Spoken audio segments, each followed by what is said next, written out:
This morning, President Trump back in Washington after meeting with world leaders at the NATO summit, where he doubled down on his claims that the U.S. strikes obliterated Iran's nuclear program. I don't see them getting back involved in the nuclear business anymore. I think they've had it. They've been at it for 20 years, and I don't see that happening.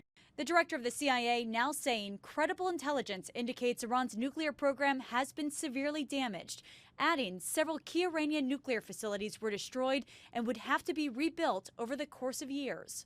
However, sources say the early intelligence from the Pentagon indicates at least 2 of Iran's nuclear facilities were not completely destroyed, and that Iran moved much of its stockpile of near-weapons-grade uranium before the U.S. struck.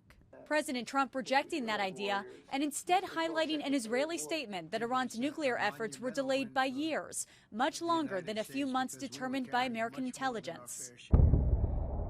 The Defense Intelligence Agency, which produced the early intelligence assessment, calling it a low-confidence assessment and not a final conclusion, adding it will take days to weeks to properly assess the effectiveness of the strikes. And in the wake of that leaked Pentagon report, the Trump administration now saying it plans to limit the amount of classified information it shares with Congress.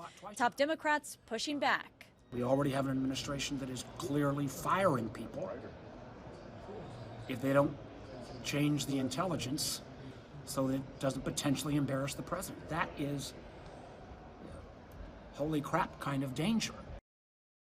This morning, Secretary of Defense Pete Hegseth will hold a news conference at the Pentagon, while the Senate is scheduled to receive a classified briefing later today. Nicole D'Antonio, ABC News, Washington.